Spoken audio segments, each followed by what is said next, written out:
Oke, assalamualaikum warahmatullahi wabarakatuh. Selamat pagi, salam historia ya. Selamat datang di channel Seneng Sejarah ID, channel yang khusus Pak Ulin buat pembelajaran ya, terutama pembelajaran sejarah. Oke, di sini di pertemuan kali ini hari ini akan belajar mengenai sejarah sebagai ilmu, peristiwa, kisah dan seni. Mungkin sebelumnya Pak Ulin udah sempat sampaikan ya untuk PPT-nya ya, PPT maupun materi tertulisnya ya. Nah, ini saya buatkan videonya biar kalian belajarnya lebih mudah. Oke, apa yang dari judul ini, sejarah sebagai ilmu, peristiwa dan seni, kira-kira apa yang kamu pikirkan? Oke, pernah kepikiran sesuatu? Pernah enggak? Pernah dong? Iya dong, pernah ya. Kita akan membayangkan peristiwa yang ada dalam sejarah. Oke, saya ambil contoh aja peristiwa proklamasi kemerdekaan, di mana sang proklamator Soekarno dan Hatta membacakan teks proklamasi. Ini kan sebuah peristiwa besar ini bagi bangsa Indonesia, karena setelah pembacaan proklamasi ini kita menyatakan bahwa kita itu merdeka. Nah, menurutmu peristiwa proklamasi ini apakah termasuk sejarah? Masuk enggak? Kalau bab-bab kemarin kita udah membahas tentang pengertian sejarah dan sebagainya, di sini kita akan membahas mengenai kajian ilmu sejarah. Jadi contoh kayak peristiwa proklamasi ini ya jelas termasuk peristiwa sejarah. Kenapa? Karena memang ini peristiwa yang satu yang sudah terjadi di masa lampau. Yang kedua, punya pengaruh besar terhadap kehidupan berbangsa dan bernegara. Oleh karena itu, ini termasuk peristiwa sejarah. Kalau nggak punya pengaruh terhadap kehidupan bangsa, bernegara, bermasyarakat, apakah termasuk peristiwa sejarah? Enggak. Ya, jadi sejarah itu harus punya pengaruh terhadap kehidupan berbangsa, bernegara maupun bermasyarakat. Nah, kita ke ini syarat sejarah ya. Yang pertama adalah masa lalu yang berkaitan dengan manusia. Kalau nggak berkaitan dengan manusia, itu bukan bahasan sejarah. Ya, semua yang berkaitan dengan manusia di masa lampau ya, itu bahasan sejarah. Yang kedua, punya metode. Jadi dalam menyusun teks sejarah begitu, contoh kayak modul ini. Nah, ini dalam menyusun ini ada metodenya, nggak asal-asalan. Ada langkah-langkahnya. Apa atau metode, Pak? Metode itu langkah-langkah penyusunannya. Nggak bisa seorang sembarang menulis begitu asal-asalan. Enggak, ini ada metode yang jelas, ada risetnya, penelitiannya. Oke, yang ketiga, kisah sejarah itu disusun secara sistematis. Ini sistematis ya. Contoh ini ya, ini susunannya sistematis, ini berurutan, bisa kita pelajari. Kemudian kebenaran faktanya sejarah diperoleh dari penelitian sumber sejarah. Jadi dalam menulis ini tuh ada risetnya atau ada penelitian dari berbagai macam sumber. Nah, di sini ada ditulis sumbernya apa aja.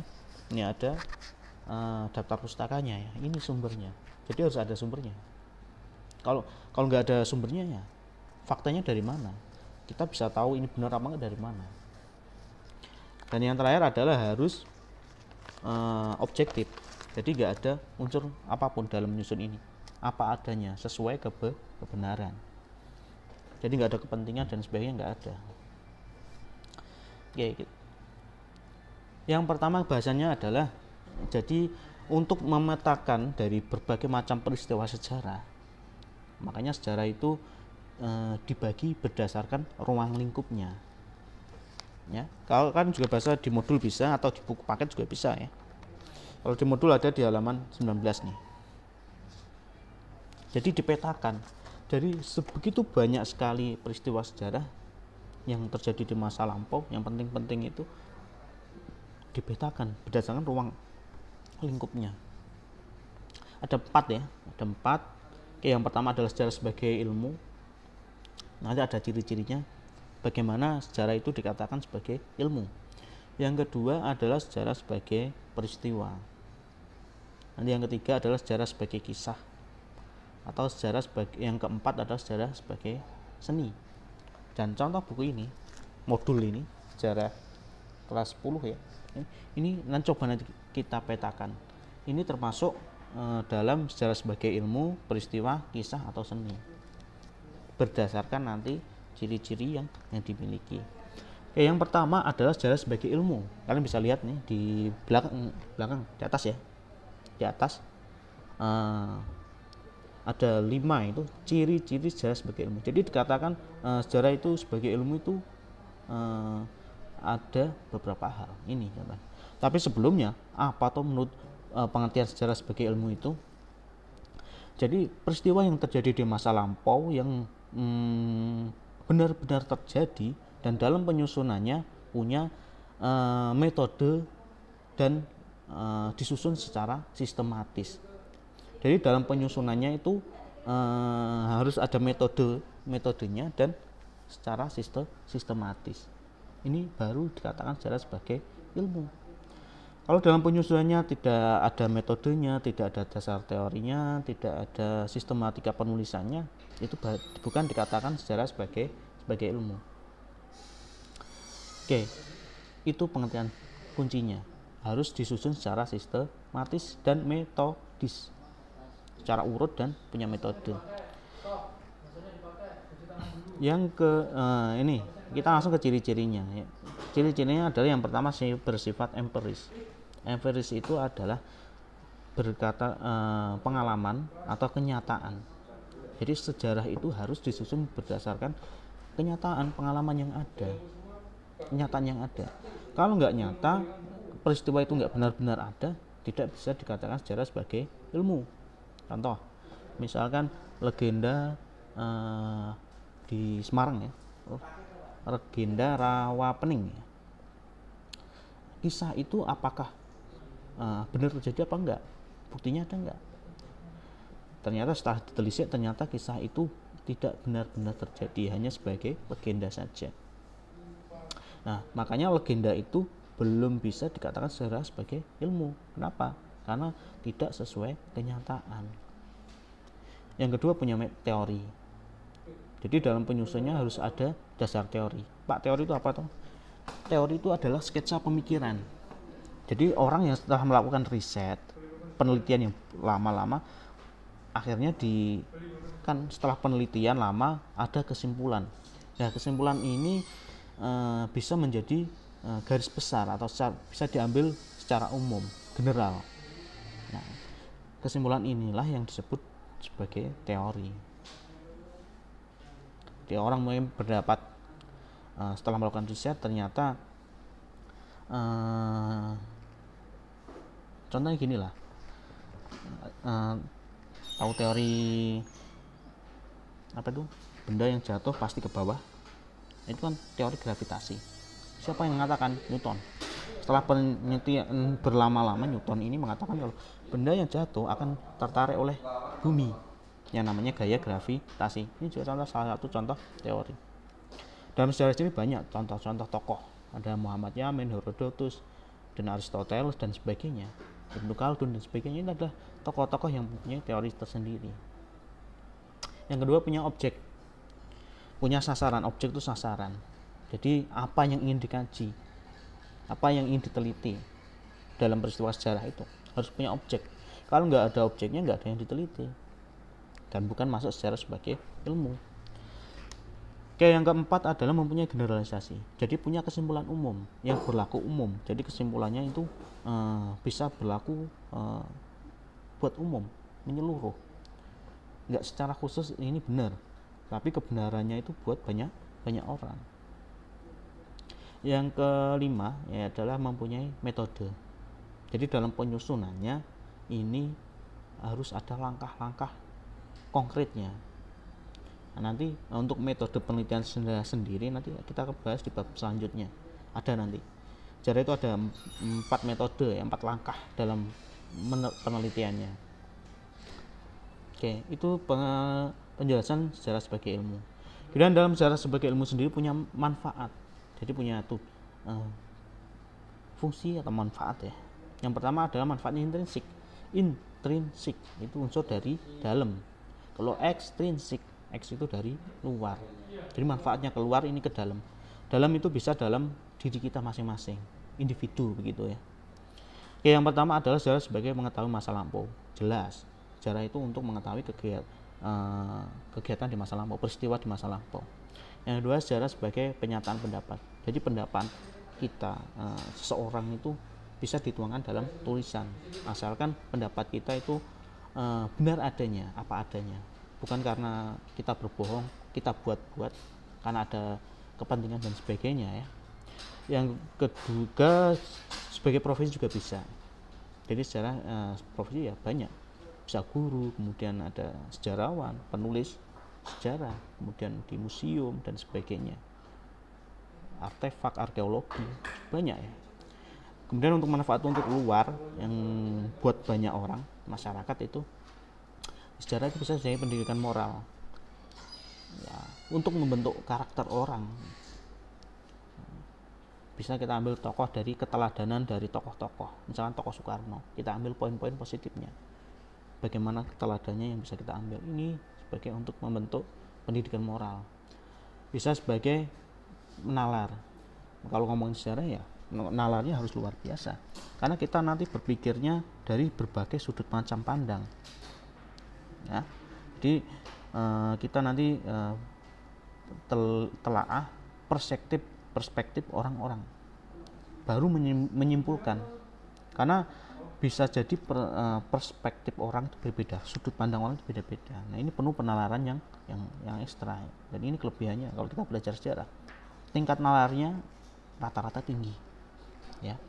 Dan sebagai pendidikan politik jelas, karena bahasan sejarah nanti luas, dari politik, dari kerajaan, kemudian pemerintahan, dari zamannya Orde Lama, Orde Baru, dan sampai reformasi, kebijakan jelas, pendidikan perubahan juga. Oke, selanjutnya fungsi sejarah sebagai ilmu bisa rekreatif ya, dari kata rekreasi, sebagai hiburan. Nah, jadi sejarah itu banyak kan objek yang sejarah yang sebagai tempat rekreasi. Contoh aja Candi Gedung Songo di Semarang, di Bandungan ya. Nah, itu bisa dijadikan sebagai rekreasi. Yang kedua, inspirasi jelas. Inspirasi terhadap tokoh Bung Karno, tokoh proklamator yang luar biasa. Ini bisa jadi inspirasi banyak orang. Kemudian instruktif ya, itu juga. Jadi untuk pedoman hidup, pandangan itu juga bisa. Oke. Contohnya belum ada ya. Contohnya dalam sejarah sebagai ilmu, contohnya adalah buku. Ini modul, mungkin ada buku sejarah banyak, selalu enggak bawa. Tapi buku-buku sejarah itu pun masuk sebagai sejarah sebagai ilmu, karena penyusunnya ada metodenya dan sistematis.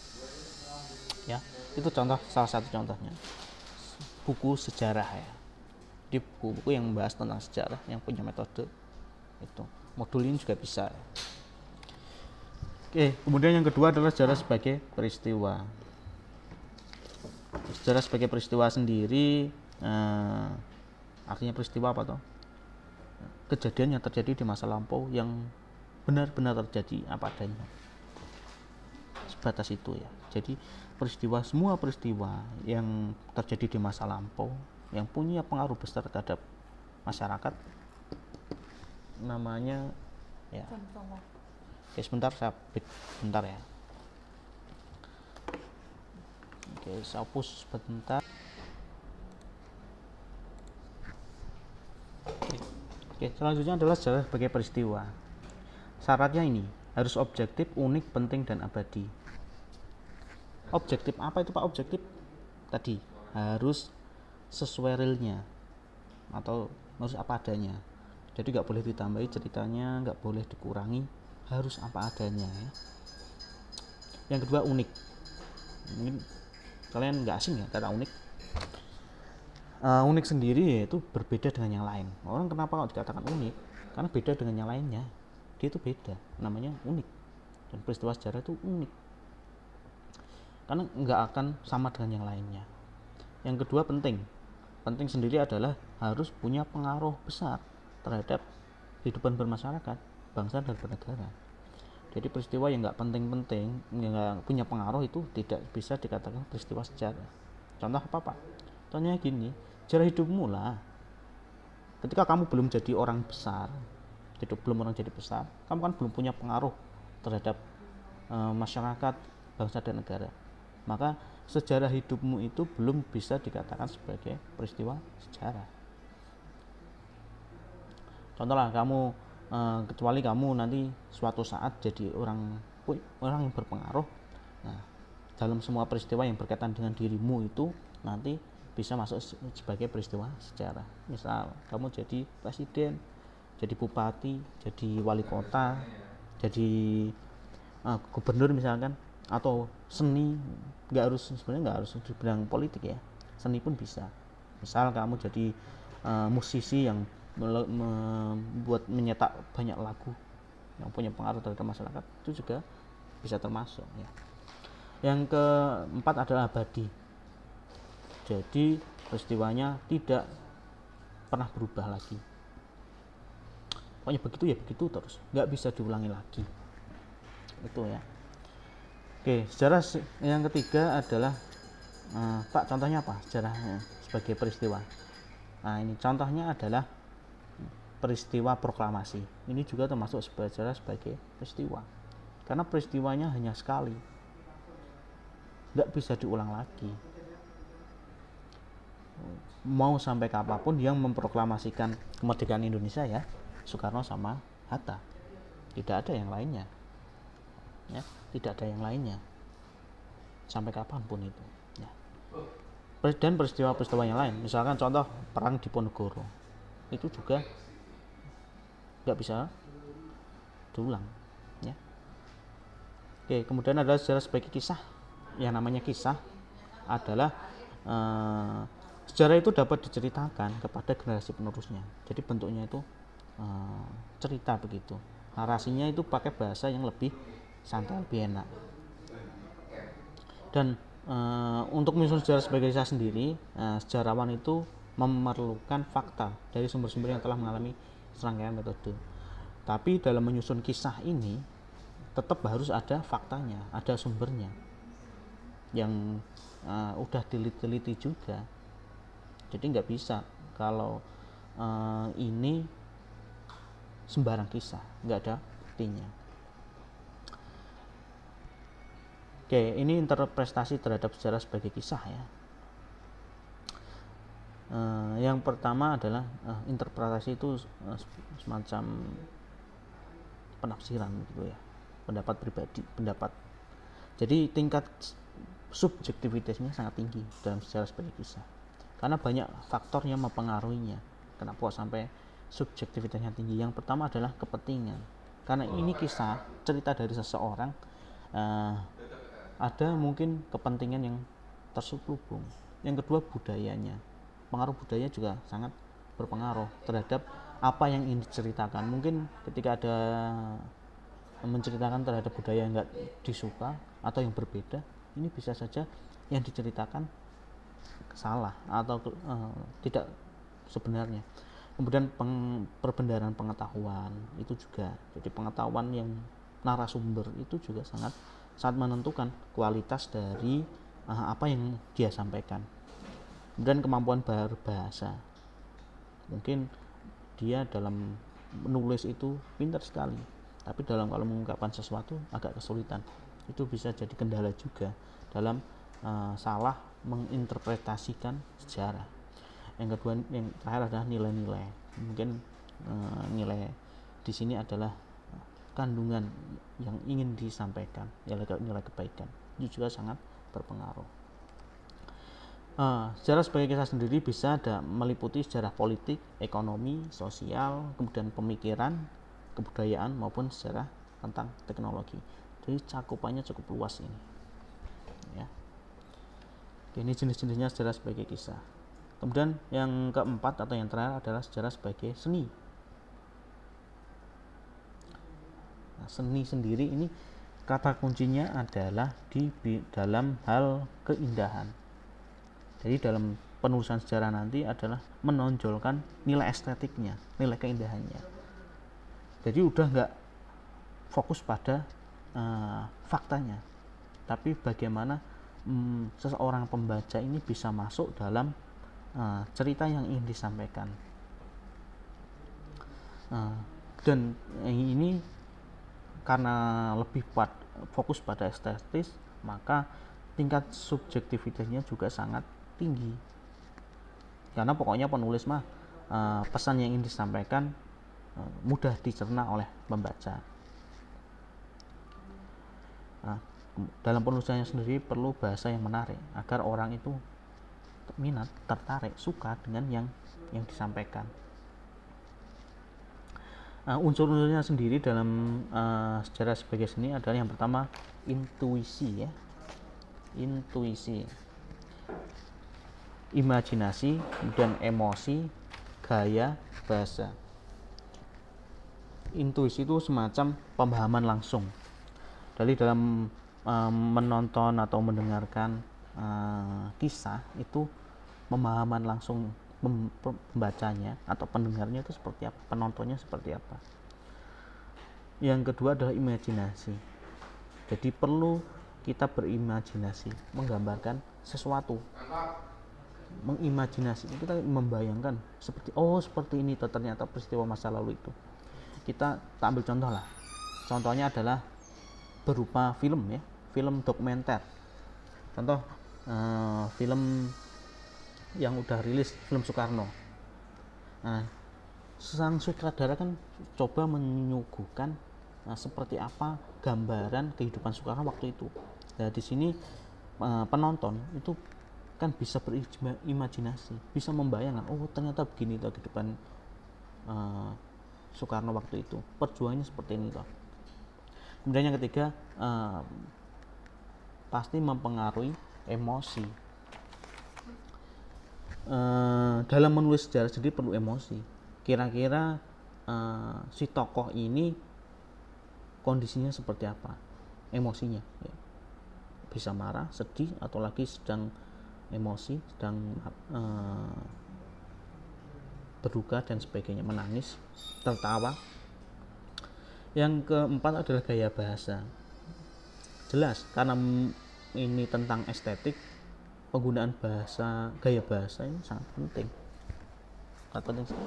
sangat hati-hati, karena ini akan mempengaruhi pendengarnya, penontonnya atau pembacanya.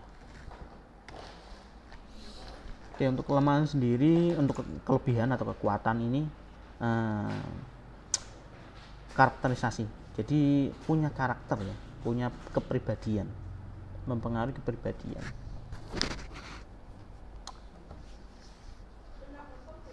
Oke, kemudian struktur atau alur penulisan.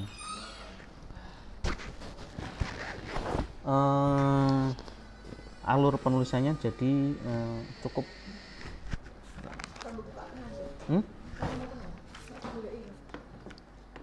Bentar, tak pause dulu ya, ada sedikit.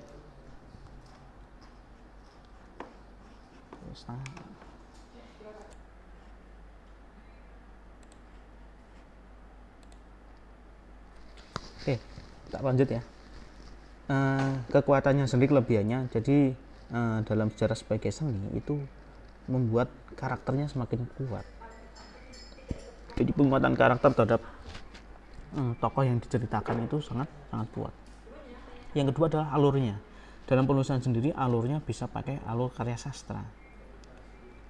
Dari pengenalan, kemudian ada krisis dan solusinya. Nah, oke, tapi dalam kelemahannya sendiri juga ada. Ketepatan dan objektivitasnya berkurang. Karena fokusnya lebih ke estetis, objektivitasnya sangat kurang. Karena lebih lebih menunjukkan ke estetisnya, nilai keindahannya. Kemudian materi sejarahnya menjadi terbatas karena memang peristiwa-peristiwa yang bisa diceritakan, dikisahkan itu hanya sedikit, jumlahnya terbatas. Pak, contohnya apa toh sejarah sebagai seni itu? Contohnya adalah film, dalam bentuk film Soekarno itu contoh sejarah sebagai seni, karena di situ karakter Soekarno sangat kuat, bisa ditampilkan dalam ceritanya. Kemudian juga alur ceritanya kan juga seperti film pada umumnya lah, tapi ini karena kejadiannya real, biografinya dari Bung Karno. Bisa juga ditulis dalam bentuk tertulis juga bisa, secara sebagai seni itu ya. Oke, saya kira itu untuk pembahasan sejarah, kajian ilmu sejarah yang poin pertama. Untuk tugasnya sendiri tolong kalian dengarkan ya. Nanti kalau ada pertanyaan silahkan kalian tulis di kolom komentar. Dan untuk tugasnya sendiri nanti silakan buka modulnya halaman 30 ya. Uji kompetensi 1 itu ada 5 soal. Silakan nanti dikerjakan. Kemudian untuk mengerjakannya sendiri di Google Classroom ya. Di sana ada, nanti tak siapkan untuk kolom mengisi 5 soal itu. Oke, semoga kita semua sehat selalu, dijaga sama Allah Subhanahu wa taala. Kemudian tetap jaga di rumah ya, tetap di rumah, jaga kesehatan, karena corona sendiri masih belum hilang, masih Semarang sendiri masih cukup keadaannya masih zona merah begitu. Jadi Pak Ulin mohon kalian tetap di rumah ya, jaga kesehatan. Oke, jangan kemana-mana, tetap ikuti protokol kesehatan dan aturan anjuran dari pemerintah. Oke, sampai ketemu di pembelajaran sejarah selanjutnya. Terima kasih. Wassalamualaikum warahmatullahi wabarakatuh. Salam historia.